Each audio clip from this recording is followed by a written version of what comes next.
دور و نزدیک قریب و پاس سے آئے ہوئے تمام مسلمانان اہل سنت، السلام علیکم ورحمۃ اللہ وبرکاتہ۔ بکاری خیش حیرانم مگسنی یا رسول اللہ، پریشانم پریشانم مگسنی یا رسول اللہ۔ ندارم جست مل جائے ندانم جست ماوائے، توئی خود ساز و سامانم مگسنی یا رسول اللہ۔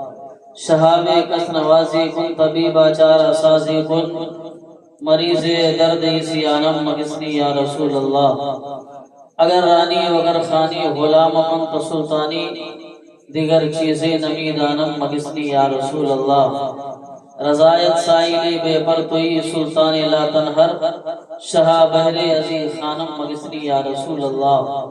الحمدللہ الحمدللہ الذی ابدع الافلاک والارضین، والصلاة والسلام علی من کان نبیا وآدم بین الماء والطین، وعلی آلہ واصحابہ اجمعین۔ اما بعد فاعوذ باللہ من الشیطان الرجیم، بسم اللہ الرحمن الرحیم۔ عسیٰ ان یبعثک ربک مقاما محمودا۔ صدق اللہ مولانا العظیم، وبلغنا رسولہ النبی الامین الکریم الرؤوف الرحیم، ونحن على ذلك لمن الشاہدین والشاکرین، والحمد للہ رب العالمین۔ یا خدا بہر جناب مصطفیٰ امداد کن، یا رسول اللہ از بہر خدا امداد کن۔ یا شہید کربلا یا دافع کرب و بلا، گل رخا شہزاد گل کو قبا امداد کن۔ غوث اعظم بمن بے سر و ساما مدد، قبلہ دی مدد کعبہ ایما مدد۔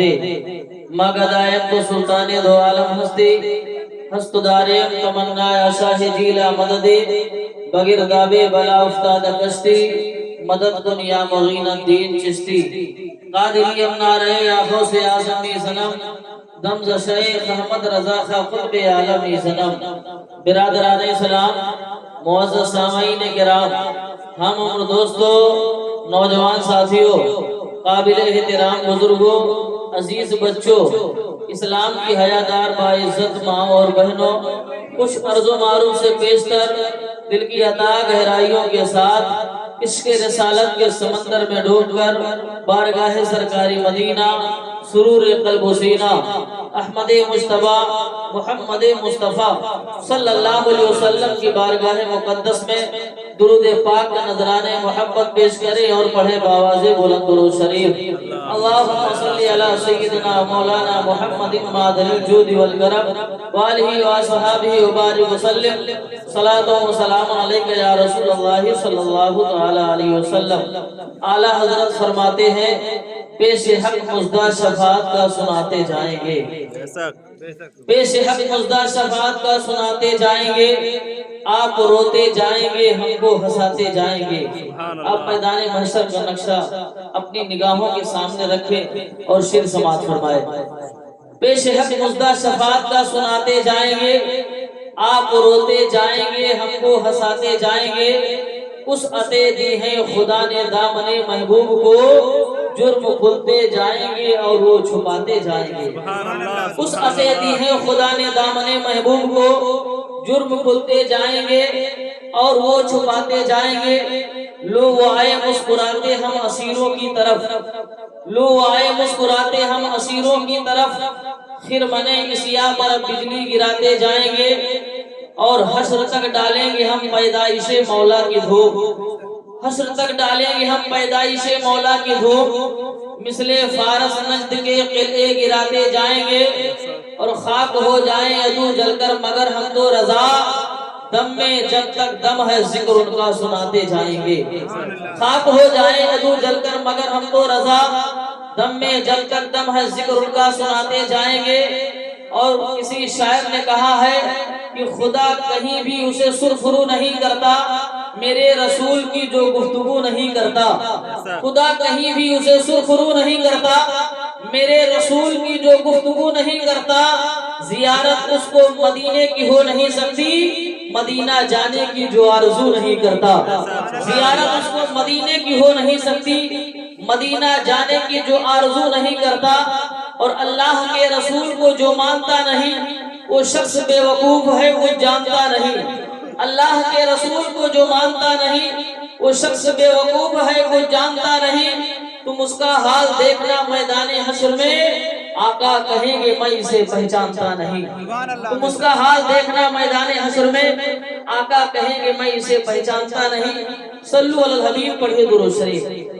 اللهم صل على سيدنا سفيان حبيبنا اللهم صل على سيدنا مولانا محمد معدن الجود والكرم وآلہ وآصحابہ وبارک وسلم۔ صلاۃ و سلام علیک یا رسول اللہ صلی اللہ تعالی علیہ وسلم۔ حضرات محترم، آپ گھبرائے نہیں، میں انشاءاللہ چند منٹ میں اپنی گفتگو ختم کروں گا۔ انشاءاللہ آپ محبتوں کے ساتھ سماعت فرمائیں گے تو انشاءاللہ ایسی ایسی حدیث آپ لوگوں کو سناؤں گا کہ آپ لوگوں کا دل باغ باغ ہو جائے گا۔ آپ حضرات گھبرائے نہیں، نعت مصطفیٰ آپ نے بہت سن لی۔ اب انشاءاللہ میں تقریر بولوں گا، آپ حضرات محبتوں کے ساتھ سماعت فرمائیں۔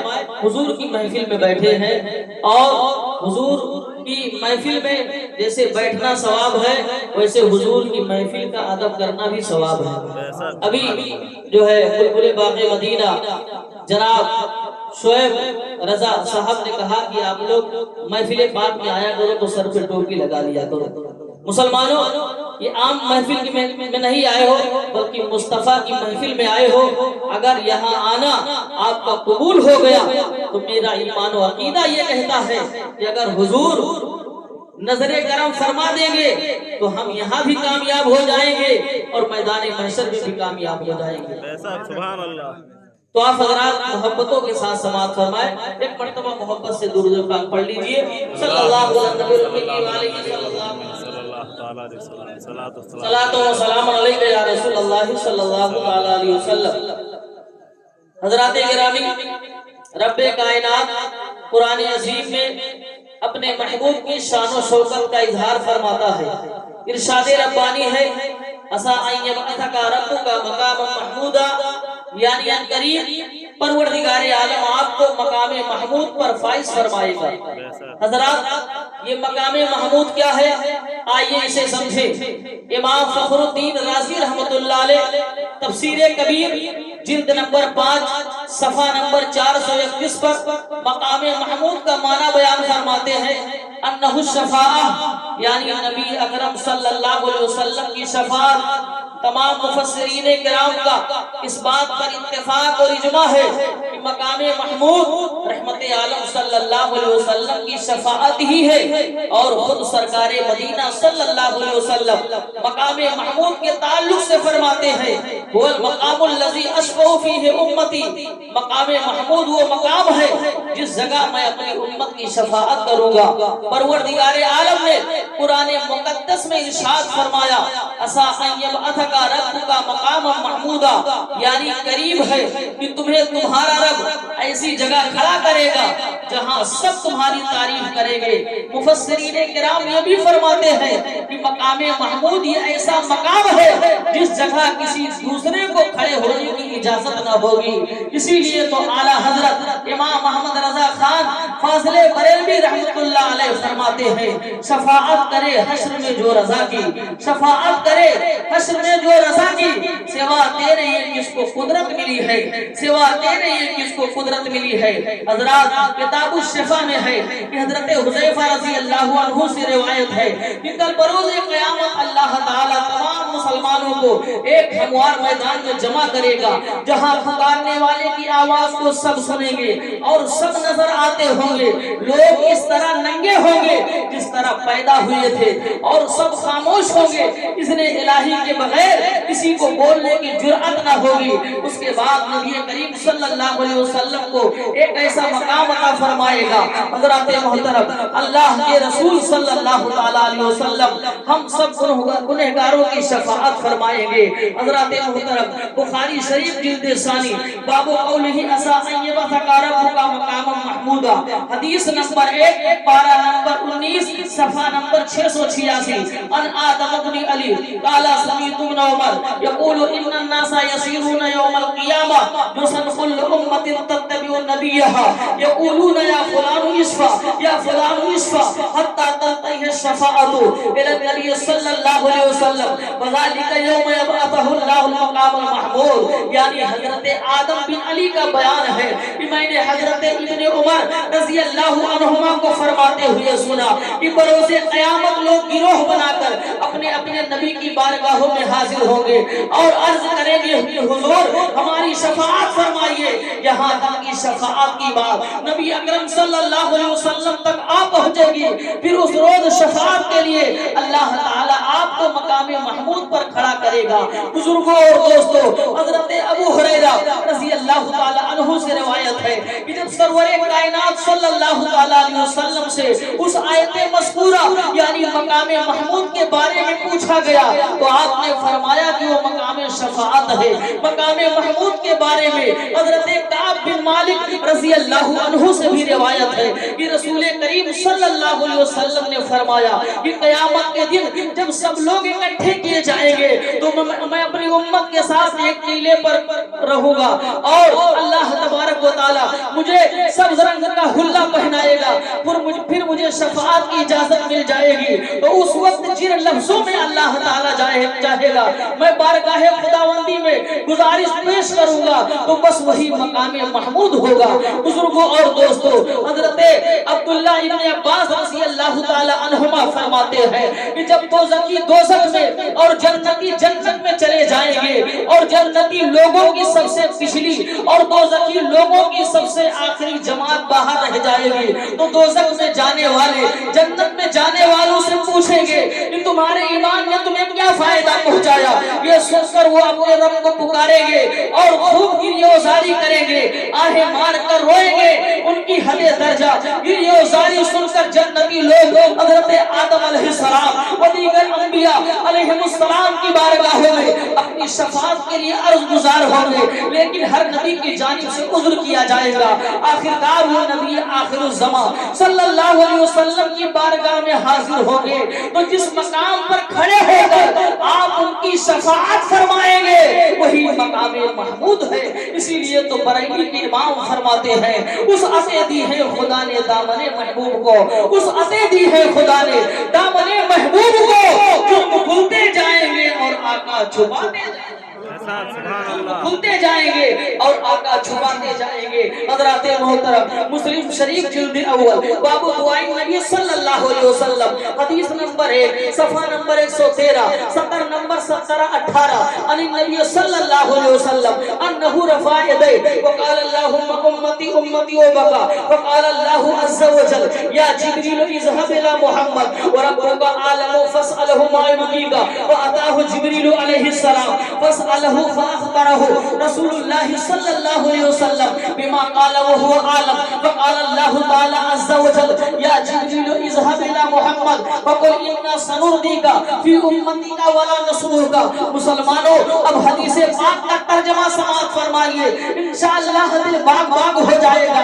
ایک مرتبہ سرکار اقدس صلی اللہ علیہ وسلم اپنے دونوں ہاتھ دعا کے لیے اٹھائے اور فرمایا اے میرے پروردگار میری امت اور رونے لگے.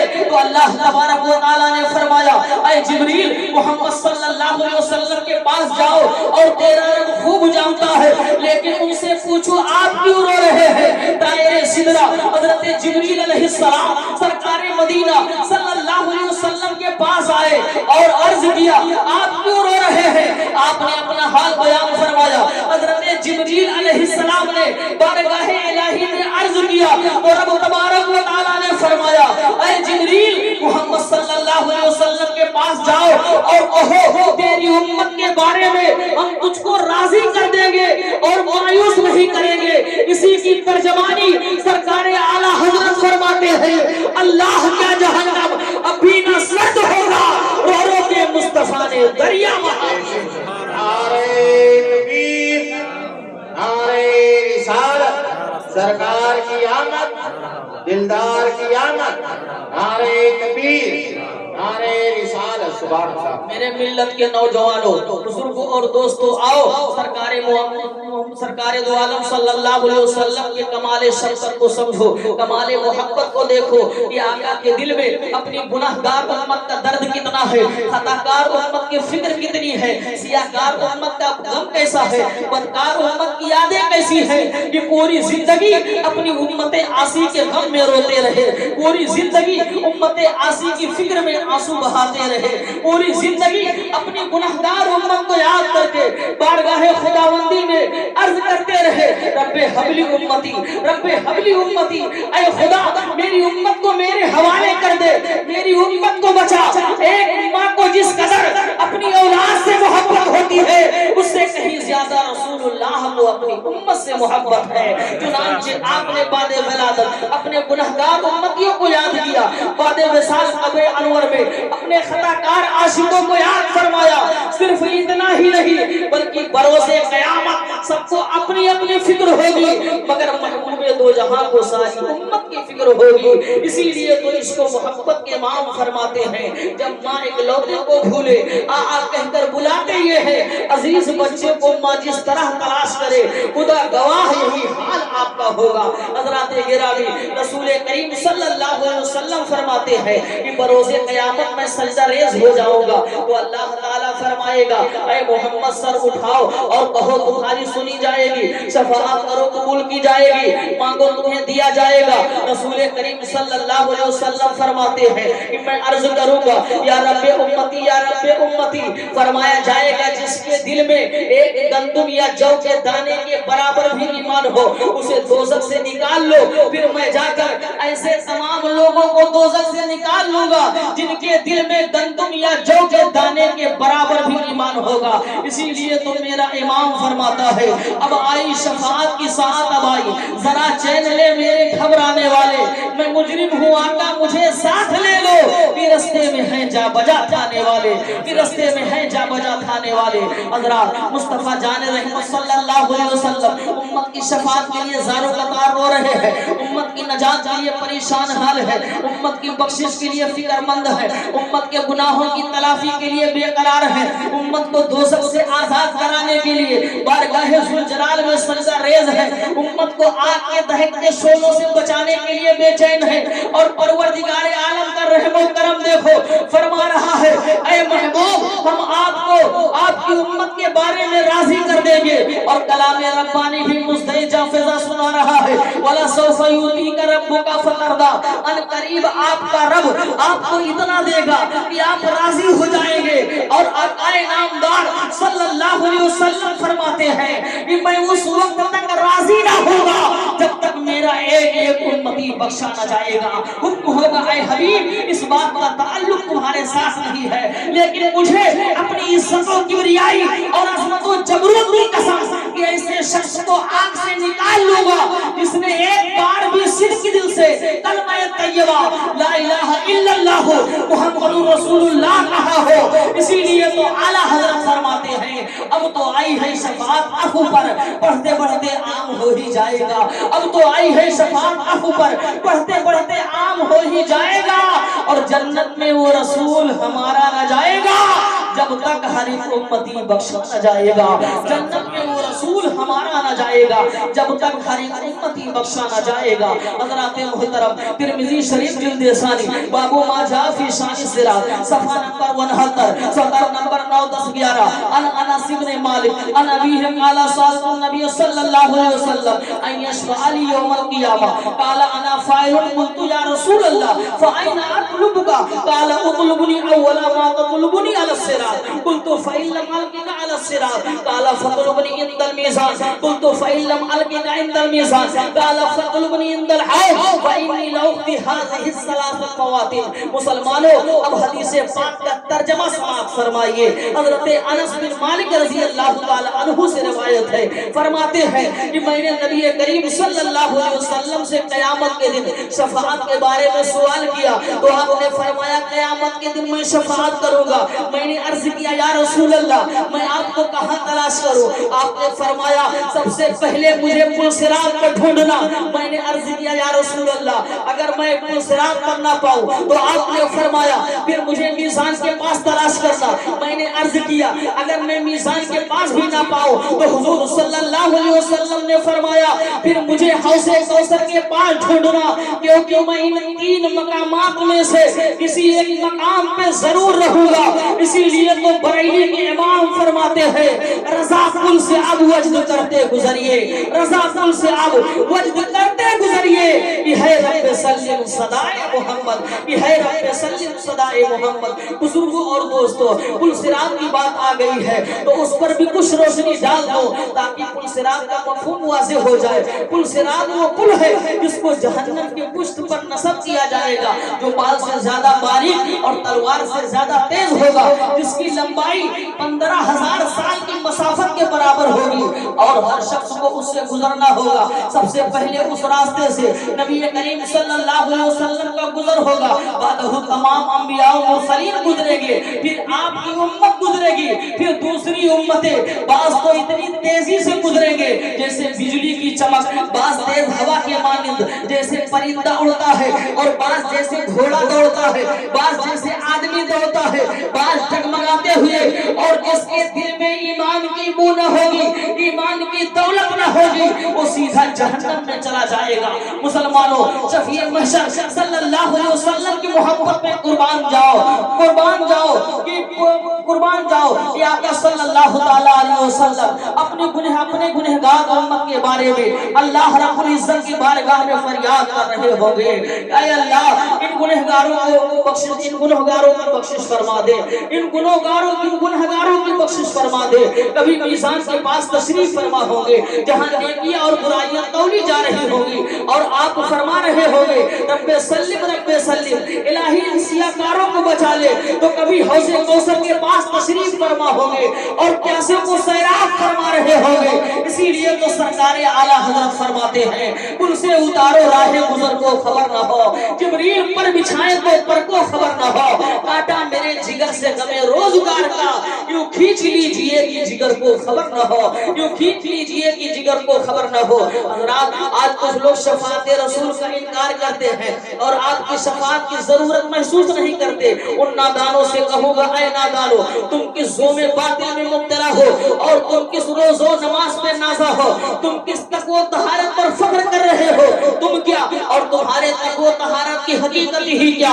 انہیں دیکھو جنہوں نے سرکار کائنات کی صحبت پائی ہے, جنہوں نے سرکار کے پیچھے نمازیں پڑھی ہے, جنہوں نے سرکار کے ساتھ جہادیں کی ہے. ان مقدس صحابہ کرام نے نہ اپنی عبادتوں پر گھمنڈ کیا, نہ اپنے روز و نماز پر اترائے, بلکہ انہیں بھی رسول اکرم صلی اللہ علیہ وسلم کی شفاعت پر ناز ہے. جیسا کہ حدیث کے راوی حضرت انس بن مالک رضی اللہ عنہ نمازی بھی تھے اور غازی بھی تھے, مگر وہ اپنی نماز پر بھروسہ نہیں کرتے بلکہ رسول کائنات صلی اللہ علیہ وسلم کی بارگاہ کرم میں سوال کرتے ہیں یا رسول اللہ, بارگاہ رسول میں شفاعت کا سوال کر رہے ہیں. مسلمانوں ہمیں کہہ لینے دیجئے سوال کرنے والا کوئی معمولی آدمی نہ تھا, گناہوں میں زندگی بسر کرنے والا نہ تھا, خطاؤں میں ڈوب کر دنیاوی لذتوں کے پیچھے بھاگنے والا نہ تھا, سیاکاری و بدکاری میں اپنی عمر عزیز کو ضائع کرنے والا نہ تھا, بلکہ خدا و رسول کے حکم کا پابند تھا, شریعت مصطفیٰ کا متبع تھا, نمازیں پر جگانا کا عادی تھا, تلاوت کلام اللہ کا پابند تھا, اور ایسا پابند کہ چلے تو مصطفیٰ کے ساتھ, بیٹھے تو مصطفیٰ کے ساتھ, نماز پڑھے تو مصطفیٰ کے ساتھ, سفر میں رہے تو مصطفیٰ کے ساتھ, عذر میں رہے تو مصطفیٰ کے ساتھ. یعنی ایک مقدس صحابی رسول تھے, لیکن قیامت کے دن کی ہولناکی اور حشر کا بھیانک منظر نگاہوں کے سامنے رکھتے ہوئے بارگاہ رسول میں شفاعت کا سوال کر رہے ہیں یا رسول اللہ, صرف عبادت پر فخر نہیں کیا جا سکتا, صرف ریاست پر ناز نہیں کیا جا سکتا, صرف تقوی و پرہیزگاری پر بھروسہ نہیں کیا جا سکتا, صرف صوم و صلات پر اعتماد نہیں کیا جا سکتا ہے, بلکہ جب تک آپ ہماری شفاعت نہیں فرمائیں گے عبادت ہمارے کام نہیں آ سکتی, ریاست ہمارے کام نہیں آ سکتی, تقوی و پرہیزگاری کام نہیں آ سکتے, صوم و صلات کام نہیں آ سکتے.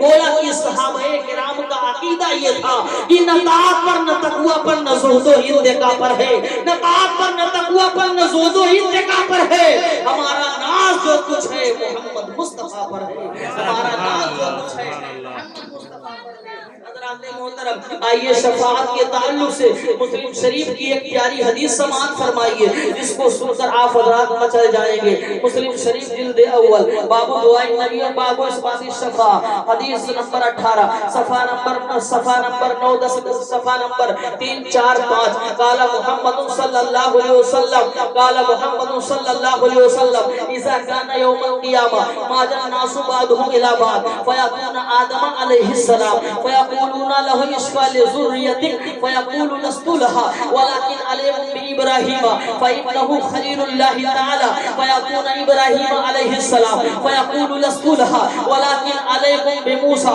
فإنه كليم الله تعالى، فيؤتى موسى عليه السلام فيقول لست لها ولكن عليكم بعيسى فإنه روح الله وكلمته، فيؤتى عيسى عليه السلام فيقول لست لها ولكن عليكم بمحمد صلی اللہ علیہ وسلم فیوتا فاقول انا لها۔ مسلمانوں، اب حدیث پاک کا ترجمہ سماعت فرمائیے۔ مصطفیٰ جان رحمت صلی اللہ علیہ وسلم نے فرمایا کہ قیامت کے دن شفاعت کے تعلق سے لوگ آپس میں جھگڑا کریں گے تو سب سے پہلے حضرت آدم کی بارگاہ میں حاضر ہوں گے اور عرض کریں گے حضور اپنی اولاد کی شفاعت کیجئے۔ حضرت آدم علیہ السلام فرمائیں گے میں اس کام کے لیے نہیں ہوں، تم سب کے سب حضرت ابراہیم علیہ السلام کے پاس جاؤ جو اللہ کے خلیل ہے، تو سب کے سب حضرت ابراہیم خلیل اللہ علیہ السلام کے حضور حاضر ہوں گے اور عرض کریں گے حضور آپ ہماری شفاعت فرمائیے، تو وہ فرمائیں گے میں اس کام کے لیے نہیں ہوں، تم سب کے سب حضرت موسیٰ علیہ السلام کے پاس جاؤ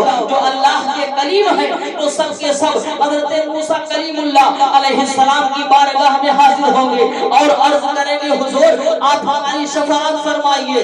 آپ فرمائیں گے میں اس کام کے لیے نہیں ہوں، تم سب کے سب حضرت عیسیٰ علیہ السلام کے پاس جاؤ جو روح اللہ اور کلمت اللہ ہے، تو سب کے سب حضرت عیسیٰ روح اللہ کی بارگاہ میں حاضر ہوں گے اور عرض کریں گے حضور آپ ہماری شفاعت فرمائیے، تو آپ فرمائیں گے میں اس کام کے لیے نہیں ہوں، تم سب کے سب محمد صلی اللہ علیہ وسلم کے پاس جاؤ، تو سب کے سب سرکار دو عالم صلی اللہ تعالی علیہ وسلم کی بارگاہ میں جائیں گے اور عرض کریں گے یا رسول اللہ، عرض کریں گے یا رسول اللہ آپ ہماری شفاعت فرمائیے، تو آقا فرمائیں گے ہاں ہاں میں تو اسی کام کے لیے ہوں۔ اسی لیے تو سرکار اعلیٰ حضرت اس حدیث کی ترجمانی اس طرح فرماتے ہیں سب نے صفحے محشر میں للکار دیا ہم کو اے بے قصوں کے آقا اب تیری دہائی ہے، سب سے اولا والا ہمارا نبی، سب سے بالا والا ہمارا نبی، کون دیتا ہے دینے کو منہ چاہیے، دینے والا ہے سچا ہمارا، کون دیتا ہے دینے کو منہ چاہیے، دینے والا ہے سچا ہمارا نبی۔ حضرات محترم، نبی اکرم صلی اللہ علیہ وسلم نے فرمایا کہ قیامت کے دن لوگ ایک چٹیل میدان میں کھڑے کیے جائیں گے جو ہر قسم کے درختوں اور اونچے نیچے ٹیلوں اور عمارتوں سے پاک ہوگا، اور یہ زمین دنیا کی زمین جیسی نہ ہوگی بلکہ صرف نام کی زمین ہوگی۔ چنانچہ فرمان الہی ہے یوم تبدل الارض غیر الارض والسماوات، اس دن زمین آسمان دوسرے روپ میں بدل دیے جائیں گے۔ اے میرے مسلمان بھائیوں ذرا غور تو کرو اور سوچو کہ اس دن کی ہولناکی کیسی ہوگی جب لوگ اس میدان میں جمع ہوں گے، تمام ستارے بکھر جائیں گے، سورج اور چاند کی روشنی زائل ہو جائے گی، زمین اندھیرے میں ڈوب جائے گی، آسمان پھٹ جائے گا اور اس کے پھٹنے کی وجہ سے اس سے ہیبت ناک آواز تیری قوت سماعت پر ایک زبردست خوف چھوڑ جائے گی، آسمان پگھل کر چاندی کے مانند بہ جائے گا، پہاڑ روئی کے گالوں کے مانند بکھر جائے گا، میدان محشر قائم ہوگا، نفسی نفسی کا عالم ہوگا، سورج لوگوں کے سروں پر ایک کمان کے فاصلے کے برابر آ جائے گا جس کی تمازت سے تمام لوگ پریشان ہوں گے اور مصیبتوں میں گرفتار ہوں گے۔ ایسے عالم میں سرکار دو عالم صلی اللہ ایسے عالم میں تمام انبیاء کرام کے حضور شفاعت کی فریاد کریں گے، سب لوگ یہی فرمائیں گے ہم لوگ اس کام کے لیے نہیں ہے۔ آخر میں رحمت دو عالم شفیع معظم صلی اللہ اللہ علیہ وسلم کی بارگاہ میں حاضر ہوں گے اور عرض کریں گے یا رسول اللہ حضرت آدم کے پاس گئے انکار کر دیے گئے، حضرت عیسیٰ کے پاس گئے انکار کر دیے گئے، تو آقا صلی اللہ علیہ وسلم فرمائیں گے کہ آؤ آؤ میں تو اسی کام کے لیے ہوں، یعنی جس کا کوئی نہیں ہے میں اس کا ہوں۔ اسی لیے تو اعلیٰ حضرت فرماتے ہیں، کہیں گے اور نبی اذهبوا الی غیری، کہیں گے اور نبی اذهبوا الی غیری، میرے حضور کے لب پہ انا لہا ہوگا، میرے حضور کے لب پہ انا لہا ہوگا۔ حضرات یہ بات بھی قابل غور اور قابل توجہ ہے کہ لوگ اکٹھا ہو کر شفاعت کے لیے حضرت آدم کے پاس جائیں گے مگر وہ واپس کر دیے جائیں گے، حضرت ابراہیم کے پاس جائیں گے وہ بھی محروم کر دیں گے، حضرت نوح کے پاس جائیں گے وہ بھی لوٹا دیں گے، حضرت موسیٰ کے پاس جائیں گے وہ بھی انکار کر دیں گے، حضرت عیسیٰ کے پاس جائیں گے وہ بھی نا امید کر دیں گے، آخر میں تمام نبیوں کے نبی صلی اللہ علیہ وسلم کی بارگاہ میں جائیں گے اور شفاعت کی بھیک مانگیں گے۔ آقا فرمائیں گے انا لہا، میں اسی کام کے لیے ہوں۔ حضرات یہاں میں ایک نقطہ کی طرف آپ کی توجہ مبذول کرنا چاہتا ہوں کہ جب سبھی انبیاء شفاعت سے انکار کر دیں گے صرف میرے آقا صلی اللہ علیہ وسلم ہی شفاعت فرمائیں گے تو سب کے پاس جانے کی ضرورت ہی کیا ہے؟ صرف آپ کی بارگاہ میں حاضری دی جاتی اور آپ شفاعت فرما دیتے، لیکن نہیں، پہلے دیگر انبیاء کرام کے پاس جائیں گے اور جب ہر جگہ سے انکار ہوگا تو گناہگار ہمارے آقا کی بارگاہ میں آئیں گے۔ اس میں سب سے بڑی حکمت اور راز یہ ہے کہ اگر سب کے سب پہلے نبی اکرم صلی اللہ علیہ وسلم کے پاس چلے جاتے تو سب کی شفاعت ہو جاتی، مگر کہنے والا یہ کہہ سکتا تھا کہ اس میں حضور کی کیا تخصیص، حضرت آدم کے پاس بھی گئے ہوتے تو شفاعت ہو جاتی، حضرت ابراہیم کے پاس بھی گئے ہوتے تو شفاعت ہو جاتی، حضرت موسیٰ کے پاس بھی گئے ہوتے تو شفاعت ہو جاتی، حضرت نوح کے پاس بھی گئے ہوتے تو شفاعت ہو جاتی، حضرت عیسیٰ کے پاس بھی گئے ہوتے تو شفاعت ہو جاتی۔ اس لیے پہلے دیگر انبیاء کرام کے پاس بھیجے گئے اور جب ہر جگہ سے مایوسی ہوئی تو سارے گنہگار ہمارے آقا صلی اللہ تعالی علیہ وسلم کی بارگاہ میں بھیجے گئے، اس میں آپ کی شان ظاہر کرنی تھی۔ اسی لیے تو استاد زمان حضرت علامہ حسن رضا خان بریلوی فرماتے ہیں فقط اتنا سبب ہے کہ ایک آدھے قسم محشر کا، فقط اتنا سبب ہے کہ ایک آدھے قسم محشر کا کہ ان کی شان محبوبی دکھائی جانے والی ہے، کہ ان کی شان محبوبی دکھائی جانے والی ہے۔ حضرات محترم مشکات شریف جلد اول، مشکات شریف جلد 2 باب الحوض والشفاء فصل اول حدیث نمبر 5 صفحہ نمبر 488 سطر نمبر 11 12 13 14 قال فیاتونی فاستاذن علی ربی فی دارہ فیؤذن لی علیہ فاذا رأیته قامت ساجدا فیقول ما شاء اللہ ان یدعونی فیقول ارفع محمد وقلت اسمع واشفع تشفع وسلطوتا قال فارفع راسی فاتنی علی ربی بثناء وتحمید فيولمني ثم أشفع فيحد لي حدا فأخرجهم من النار وأدخلهم الجنة۔ حضرت محترم آپ حدیث پاک کا ترجمہ سماعت فرمائیے۔ حضرت انس فرماتے ہیں کہ نبی اکرم صلی اللہ تعالی علیہ وسلم نے فرمایا کہ سب کے سب میرے پاس آئیں گے تو میں اپنے رب کے پاس اس کے مقرر گھر میں حاضری کی اجازت مانگوں گا، مجھے اجازت دی جائے گی۔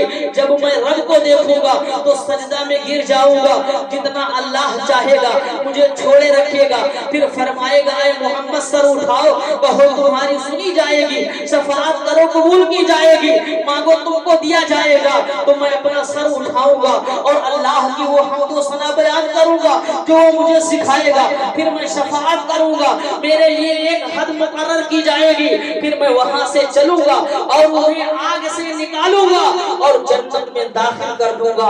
حضرات محترم اس حدیث پاک میں فی دارہی یعنی اپنے محبوب کے پاس، یعنی اپنے محبوب کے پاس، یعنی اپنے اپنے پروردگار عالم کے پاس اس کے محبوب گھر میں حاضری کی اجازت مانگوں گا، اس میں اس سے کیا مراد ہے، اس شفاعت کی اجازت مانگوں گا، تو اللہ کے رسول صلی اللہ علیہ وسلم شفاعت کی اجازت مانگیں گے۔ اس سے مراد یہ ہے کہ شفاعت کی جگہ تشریف فرما ہوگا، اور یہ جگہ یا تو مقام محمود ہے یا مقام وسیلہ، یا وہ خاص جگہ ہے جہاں حضور صلی اللہ علیہ وسلم کے علاوہ کسی کی رسائی نہ ہوگی۔ لوگ تلاش کرتے کرتے ہزاروں سال کے بعد پہنچیں گے، پروردگار عالم اپنے محبوب پاک صلی اللہ علیہ وسلم کو بے حجاب اپنا دیدار کرائے گا، حضور بارگاہ رب میں سجدہ ریز ہو جائیں گے، اور یہ سجدہ شفاعت کبریٰ کی چابی ہوگی جس سے شفاعت کا دروازہ کھل جائے گا۔ اس سجدہ سے دربار رحمت میں جوش آئے گا، ہوگا محبوب سجدے سے سر اٹھاؤ، کہو تمہاری سنی جائے گی، سجدے سے سر اٹھاؤ اور کہو تمہاری سنی جائے گی، شفاعت کرو قبول کی جائے گی۔ حضرات محترم، اللہ تبارک و تعالیٰ فرمائے گا اے محبوب سجدے سے سر اٹھاؤ تاکہ تم ہم کو دیکھو، ہم تم کو دیکھیں، اور ہر سے مراد یہ ہے کہ اپنی اتنی امتوں کو جنت میں داخل کرا دو۔ معلوم یہ ہوا کہ حضور کی شفاعت کے بغیر کوئی حضور کی شفاعت کے بغیر کوئی جنت میں نہیں جائے گا۔ اسی لیے تو بریلی کے امام فرماتے ہیں عرش حق ہے مسند رفعت رسول اللہ کی، دیکھنی ہے حشر میں عزت رسول اللہ کی، وہ جہنم میں گیا جو ان سے مستغنی ہوا، ہے خلیل اللہ کو حاجت رسول اللہ کی، ہے خلیل اللہ کو حاجت رسول اللہ کی۔ حضرات محترم، آج ہماری آنکھوں سے آنسو نہیں نکلتے ہیں مسلمانوں، ہمارے آقا صلی اللہ علیہ وسلم ہم گنہگاروں کے لیے کتنا روئے ہیں کہ ان کے آنسوؤں سے دریا جاری ہو گئی ہے۔ اسی لیے تو بریلی کے امام فرماتے ہیں اللہ کیا جہنم اب بھی نہ سرد ہوگا، رو رو کے مصطفیٰ نے دریا بہا دیے ہیں، رو رو کے مصطفیٰ نے دریا بہا دیے ہیں۔ حضرات محترم، ایک مرتبہ حضرت جبرائیل امین رسول اللہ صلی اللہ علیہ وسلم کی بارگاہ میں حاضر ہوتے ہیں۔ آئیے مسلمانوں، ابھی حافظ زاہد صاحب نے کہا تھا کہ آئیں گے تو حضرت فاطمہ کا مقام آپ کو بتائیں گے۔ میں چلتے چلتے میں صرف آپ کو حضرت فاطمہ کا مقام بتانا چاہتا ہوں کہ مسلمانوں اللہ کی بارگاہ میں حضرت فاطمہ کا کتنا بڑا مرتبہ ہے۔ حضرات محترم، حضرت جبرائیل امین رسول اللہ صلی اللہ علیہ وسلم کی بارگاہ میں حاضر ہوتے ہیں، بعدہ عرض کرتے ہیں یا رسول اللہ صلی اللہ علیہ وسلم ہم نے حضرت ابراہیم علیہ السلام کی امت کو جہنم میں دیکھا ہے، یا رسول اللہ ہم نے حضرت داؤد علیہ السلام کی امت کو جہنم میں دیکھا ہے، یا رسول اللہ ہم نے حضرت زکریا علیہ السلام کی امت کو جہنم میں دیکھا ہے، یا رسول اللہ ہم نے حضرت ایوب علیہ السلام کی امت کو جہنم میں دیکھا ہے، یا رسول اللہ ہم نے حضرت شیس علیہ السلام کی امت کو جہنم میں دیکھا ہے، یا رسول اللہ ہم نے حضرت یعقوب علیہ السلام کی امت کو جہنم میں دیکھا ہے۔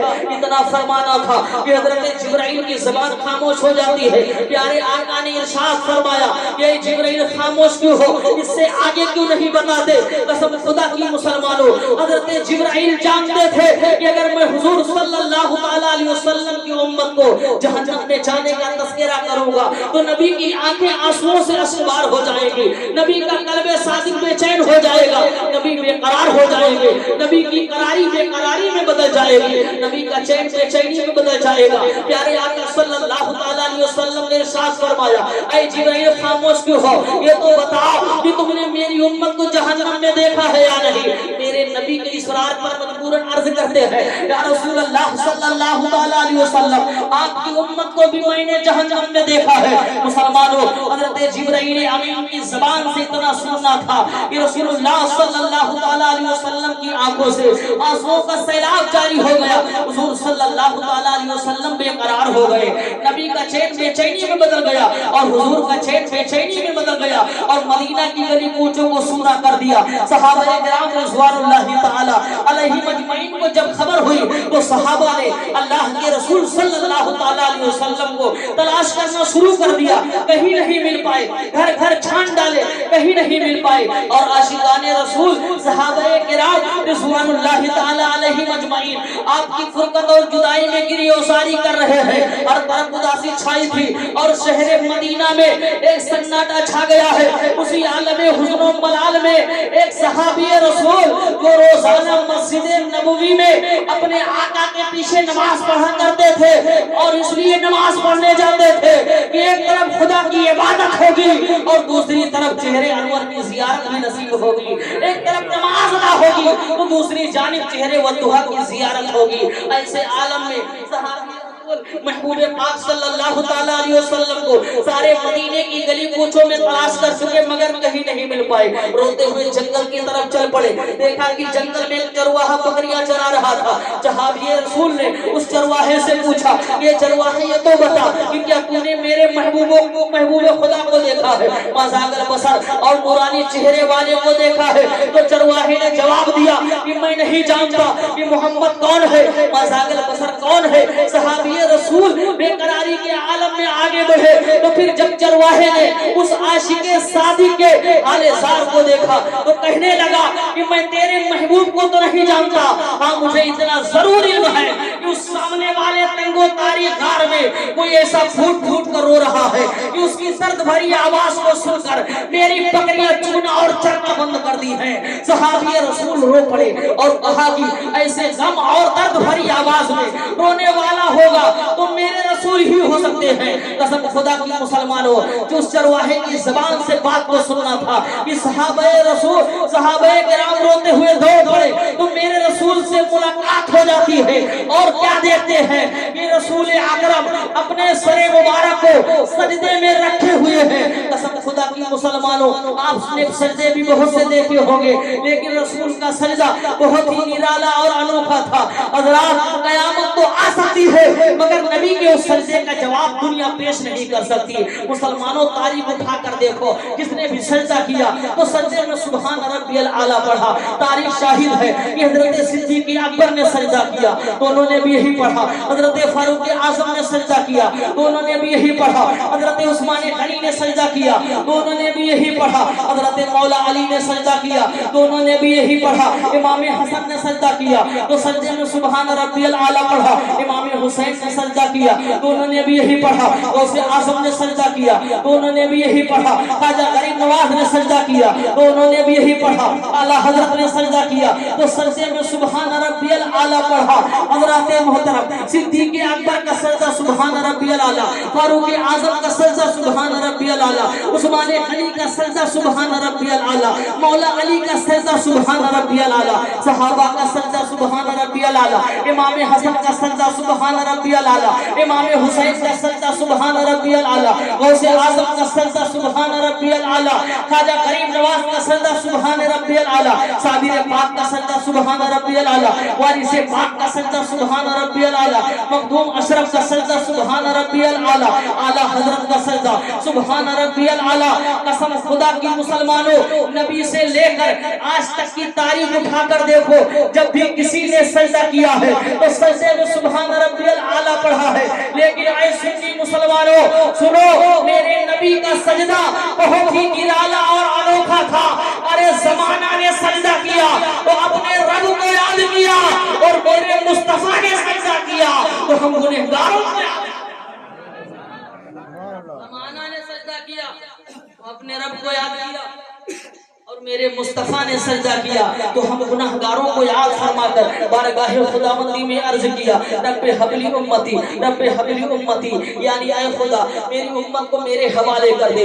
حضرات محترم ہاں تو میں عرض کر رہا تھا کہ صحابہ رسول بارگاہ رسول میں حاضر ہوتے ہیں اور کیا دیکھتے ہیں کہ پیارے آقا زارو قطار رو رہے ہیں اور اس قدر رو رہے ہیں کہ ان کے آنسوؤں سے دریا جاری ہے. اسی لیے تو اعلیٰ حضرت فرماتے ہیں اللہ کیا جہنم اب بھی نہ سرد ہوگا, اللہ کیا جہنم اب بھی نہ سرد ہوگا, رو رو کے مصطفیٰ نے دریا بہا دیے ہیں. حضرات محترم صحابی رسول بارگاہ رسول میں عرض کرتے ہیں یا رسول اللہ مدینے کی گلیاں سونی ہو چکی ہیں, حسن و حسین بے قرار ہیں, یا رسول اللہ اپنے سر مبارک کو سجدے سے اٹھا لیجئے. لیکن نبی اپنے سر کو سجدے میں رکھے ہوئے ہیں اور اپنی امت امت کے لیے عرض فرما رہے ہیں رب حبلی امتی رب حبلی امتی۔ مسلمانوں صحابی رسول حیرانی و پریشانی کے عالم میں حضرت فاطمہ الزہرا رضی اللہ تعالی عنہا کی بارگاہ میں جاتے ہیں اور جا کر عرض کرتے ہیں اے بنت رسول، رسول اللہ کا پتہ تو چل گیا، رسول اکرم کا پتہ تو چل گیا،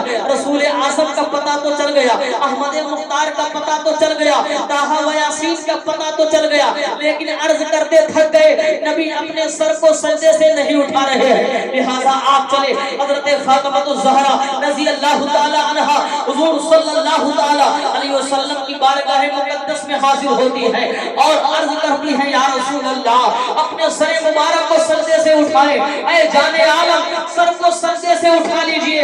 قسم خدا کی مسلمانوں، حضرت فاطمہ کہتی چلی جا رہی ہے لیکن نبی اپنے سر کو سجدے میں جھکائے ہوئے ہیں۔ حضرت فاطمہ الزہرا رضی اللہ تعالی عنہا فرماتی ہے یا رسول اللہ اگر آپ اپنے سر مبارک کو سجدے سے نہ اٹھائیں گے تو آج فاطمہ قیامت آنے سے پہلے دوسری قیامت برپا کر دے گی۔ پھر بھی پیارے آقا صلی اللہ تعالی علیہ وسلم نے اپنے سر مبارک کو سجدے سے نہ اٹھایا۔ آخرکار حضرت فاطمہ الزہرا رضی اللہ تعالی عنہا نے بارگاہ خداوندی میں عرض کیا اے میرے مولا آج تک میرے بال کو کسی نے نہیں دیکھا ہے، آج میں تیرے حضور اپنی چادر تطہیر اتار کر دعا مانگتی ہوں کہ میرے ابا حضور کے تمام امت کی بخشش فرما دے۔ مسلمانوں ابھی بنت رسول نے اب چادر کی طرف اپنا ہاتھ بڑھایا ہی تھا کہ حضرت روح الامین پیغام رب العالمین لے کر بارگاہ رحمت للعالمین میں حاضر ہوئے اور عرض کیا یا رسول اللہ اپنی پیاری فاطمہ سے فرما دو وہ اپنی چادر تطہیر سر سے نہ اتارے، اللہ تعالیٰ نے آپ کی امت کی بخشش کا وعدہ فرما لیا۔